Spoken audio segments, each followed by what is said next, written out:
Hello உள்ளங்களே, இன்னைக்கு அம்முஸ் கிச்சனில் நம்ம பார்க்க போகிறது சாக்லேட் கேக்.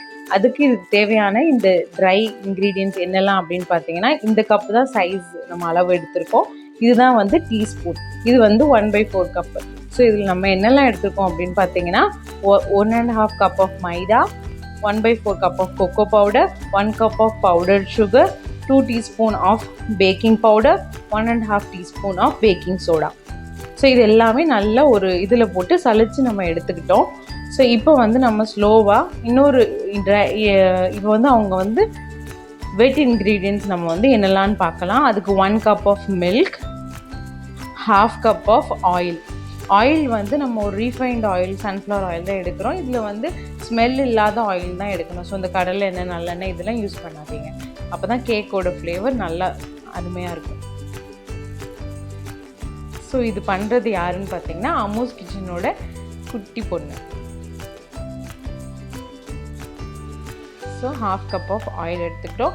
இப்போ இது ரெண்டையும் நல்லா மிக்ஸ் பண்ணி அந்த வெட் இன்க்ரீடியண்ட்டை வந்து ட்ரை இன்க்ரீடியண்ட் கூட ஸ்லோவாக மிக்ஸ் பண்ணி கொஞ்சம் கொஞ்சமாக மிக்ஸ் பண்ணுறோம். இஃப் தேவைப்பட்டால் நம்ம கொஞ்சமாக மில்க் எக்ஸ்ட்ராவாக ஆட் பண்ணிக்கலாம். அதை வந்து மிக்ஸ் பண்ணி பார்த்துட்டு அந்த கன்சிஸ்டன்சியை பார்த்துட்டு நம்ம ஆட் பண்ணிக்கலாம் மில்கை. நம்ம இதை ஸ்லோவாக ஆட் பண்ணுறோம்.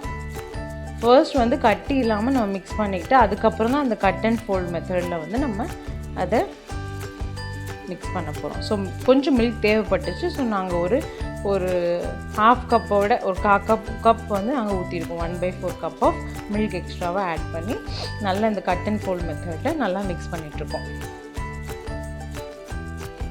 ஸோ இது மிக்ஸ் பண்ணியாச்சு. பாருங்கள், நல்லா இந்த கட் அண்ட் ஃபோல்டு மெத்தட் ரொம்ப important to attain the correct consistency. So இதை என்ஹான்ஸ் பண்ண நாங்கள் சாக்கோ சிப்ஸ் வந்து எக்ஸ்ட்ராவாக ஆட் பண்ணுறோம். ஸோ தட் பேக் பண்ணி வரும்போது நல்லா இன்னும் சாக்லேட் ஃப்ளேவர் நல்லா உங்களுக்கு என்ஹான்ஸ்டாக தெரியும். உங்களுக்கு எவ்வளோ வேணுமோ அந்த அளவுக்கு ஆட் பண்ணிக்கோங்க. சில பேருக்கு chocolate and in case if you want dry fruits add பண்ணிக்கோங்க. எங்களுக்கு வந்து இதில் ஆட் பண்ண கொஞ்சம் விருப்பம் இல்லை. இன்கேஸ் நீங்கள் வேணும்னா நீங்கள் ஆட் பண்ணிக்கலாம். அதுவும் ஒரு நல்ல டிஃப்ரெண்ட் டேஸ்ட்டு கொடுக்கும். ஸோ இப்போ வந்து நல்லா விஸ்க் வச்சு பீட் பண்ணுறோம். விஸ்க் வச்சு பீட் பண்ணுறதுக்கு காரணம் என்னென்னா, நல்ல ஏர் இன்கார்பரேட் ஆக ஆக நல்ல கன்சிஸ்டன்சி கிடைக்கும். கேக்கும் நல்லா ஃப்ளஃபியாக சாஃப்டாக வரும். ஸோ அதுதான் பர்பஸ். அது பக்கத்துலேயே நம்ம வந்து ஒரு பேனை ப்ரீ ஹீட் பண்ணியிருக்கோம். இந்த pan is only specific for cake பண்ணுறதுக்காக. ஸோ அதுக்கு கேக் டின்னு எடுத்து ஒரு நல்ல ஷீட் பேப்பர் எடுத்து அதோட சைஸுக்கு கட் பண்ணி கீ போட்டு நல்லா அதை வெட் பண்ணிக்கிறோம். ஸோ இந்த டின்னும் இருந்தது, நாங்கள் மீஷோவில் ஆர்டர் பண்ணது. ஸோ அது இப்போது நாங்கள் ரவுண்டு தான் கேட்க வேணும் அப்படிங்கிறனால இந்த டின் எடுத்துக்கிறோம். நல்லா கீ போட்டு நம்ம அதை ஸ்ப்ரெட் பண்ணிக்கிறோம். ஸோ தட் கேக் நல்லா நமக்கு ஒட்டாமல் வரும். அதுக்கப்புறம் இது டின்னில் வந்து நம்மளோட பேட்டரை வந்து ட்ரான்ஸ்ஃபர் பண்ணிடுறோம். அதுக்கப்புறம் இந்த பேப்பர், எக்ஸ்ட்ரா பேப்பர் எல்லாமே நம்ம கட் பண்ணி விட்டுறோம். ஸோ தட் அது வந்து தீஞ்சிடக்கூடாது. ஸோ ஸ்லோவாக ஆட் பண்ணுங்கள். பாருங்கள் கன்சிஸ்டன்சி எவ்வளோ அழகாக இருக்குது. ஸோ இந்த மாதிரி கன்சிஸ்டன்சி தான் நமக்கு ரொம்ப முக்கியம். அதுக்கப்புறம் இந்த ஊற்றுனதுக்கப்புறம் நல்லா டேப் பண்ணி எடுத்துக்கிறோம். ஸோ நான் சொன்னேன் பார்த்தீங்களா, பேப்பர் எக்ஸ்ட்ராவை எல்லாத்தையும் கட் பண்ணோம். ஸோ அதை தான் வந்து சிவதர்ஷினி பண்ணிகிட்ருக்காங்க. ஸோ பேப்பர் எல்லாம் கட் பண்ணியாச்சு. பேனும் ப்ரீ ஹீட் ஆகிடுச்சு. ஸோ இதை நம்ம ப்ளேஸ் பண்ண போகிறோம் பேனில்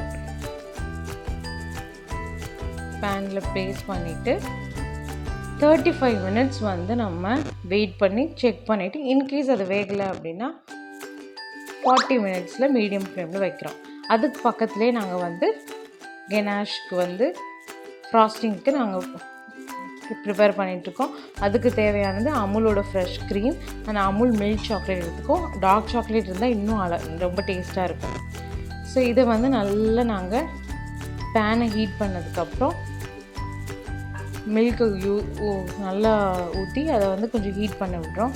ஸோ அது ஹீட் ஆனதுக்கப்புறம் அந்த சாக்லேட் கட் பண்ணி வச்சுருக்கோம்ல, அதை ஃபுல்லாக கம்ப்ளீட்டாக ஆட் பண்ணிக்கிறோம். ஒரு 200 ml of milk cream, heavy க்ரீமை வந்து நாங்கள் ஆட் பண்ணியிருக்கோம். கொஞ்சம் கோகோ பவுடர் ஆட் பண்ணோம். ஸோ தட் உங்களுக்கு அந்த ப்ரௌன் கலர் வரும் அப்படிங்கிறதுனால. ஸோ கன்சிஸ்டன்சி பாருங்கள். இந்த கன்சிஸ்டன்சியில் நம்ம சூடாக இருக்கிறத இறக்கி வச்சோன்னா கொஞ்சம் நேரம் ஆக ஆக உங்களுக்கு வந்து ஃப்ராஸ்டிங் வந்து இன்னும் திக்காகும். அண்ட் அதை நம்ம வந்து கேக்கில் அப்ளை பண்ணிவிட்டு நம்ம எப்படியும் ஃப்ரீசரில் வைக்கிற போகும்போது உங்களுக்கு நல்ல ஃப்ராஸ்டிங் சூப்பராக வரும். ஸோ கேக்கோட ஃபைனலாக 35 மினிட்ஸ் கழிச்சு நம்மளோட கேக் நல்லா பேக் ஆகி வந்துச்சு. இப்போ நம்ம அதை வந்து நல்லா ஃப்ராஸ்டிங் பண்ணி நமக்கு தேவையான ட்ரை ஃப்ரூட்ஸோ சாக்கோ சிப்ஸு இல்லைன்னா ஒரு பெரிஸ் வச்சு நல்லா அதை வந்து டெக்கரேட் பண்ணிக்க போகிறோம். ஸோ ஃபைனலாக அதை ஃப்ரீசரில் வச்சு எடுத்தா இதுதான் எங்களோட outcome. Hope you like the video.